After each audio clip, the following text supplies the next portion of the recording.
latest teenager to be killed on the capital streets.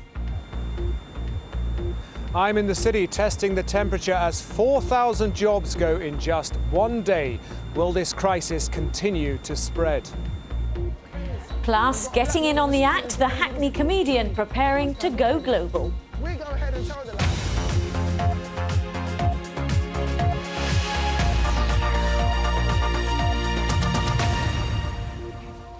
Hello and a very good evening to you. The Olympics Minister has promised action after BBC London exposed a scam in which foreign workers were promised non-existent jobs on the London 2012 building site. Tessa Jowell said the government would work with law enforcement agencies to investigate. Convicted fraudster Nigel Lewis advertised in Slovakia for tradesmen and offered them accommodation on a cruise ship in Docklands. 550 people signed up, but once they'd paid hundreds of pounds as a deposit, he disappeared. Our reporter Catherine Carpenter went to track him down. Here's her special report.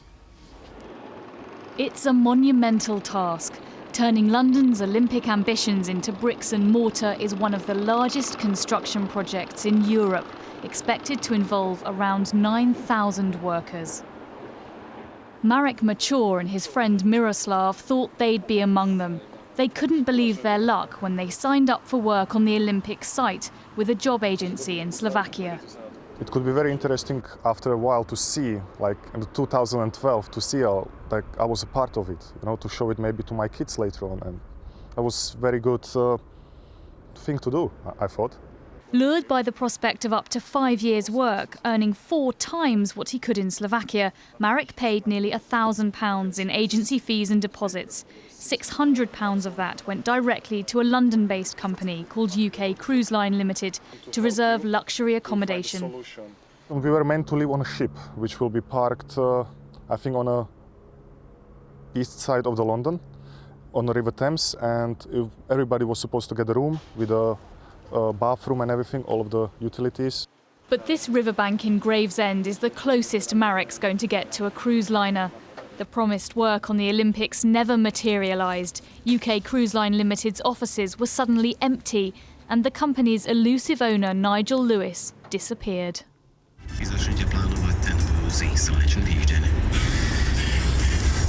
Investigating the scale of Lewis's deception took us to western Slovakia. We're now going to a place called Velký Dur, which is about 40 minutes from Nitra. We've been told there's a father and son there who've both got involved with Nigel Lewis. They gave him money for work which never came off, and it's left their family in severe financial difficulty. In total, they've lost £2,000, money they could have lived on for 6 months. We lost money that we borrowed. My husband and my son were unemployed, and we thought that if they go there, we can earn some money and we can live on this money. Because at that time we were living only out of my own salary, which was not high enough. What the Merez family couldn't have known is that they'd signed a contract with a convicted fraudster, a man who'd pleaded guilty to deception and been to prison for arson. He set up his Olympic scam by advertising through a Slovakian job agency.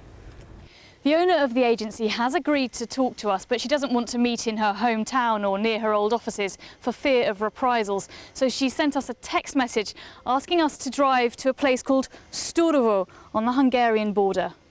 Irina Cheplova claims her life has been destroyed by her dealings with Lewis, a man she once trusted. At one time, they discussed securing work for up to 5,000 people. I could see clearly that he was just living for the idea of the Olympic Games. But she became suspicious and says when she tried to get her clients' deposits back, Nigel Lewis stopped answering his phone. Irina claims refunding some of the workers has left her bankrupt. I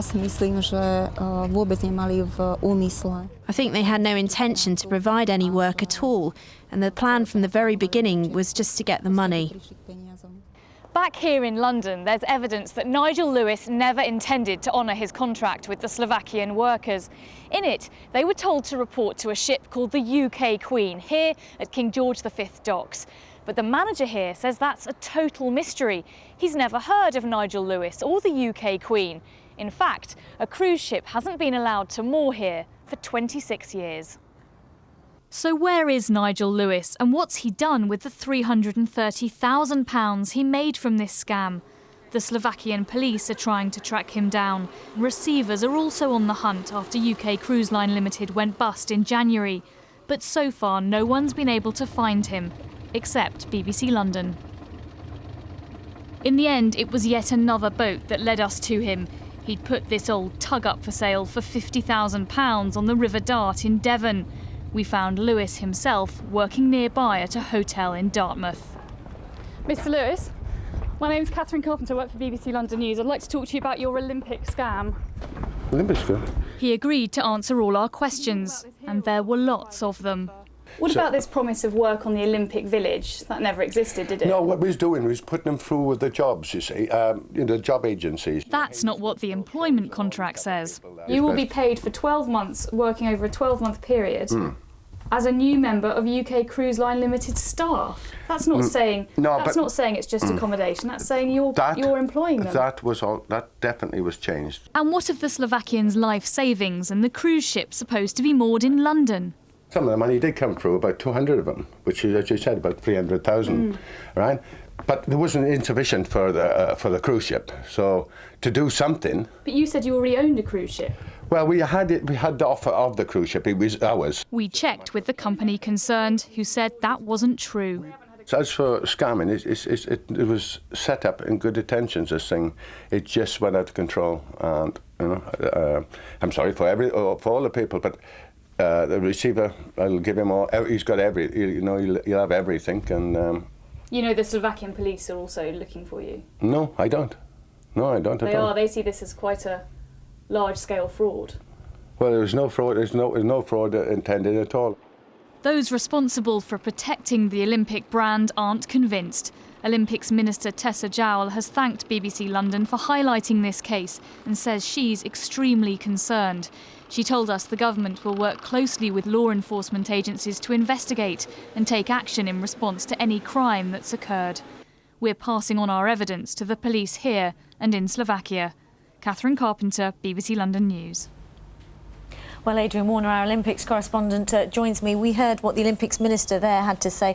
What have 2012 organisers had to say tonight?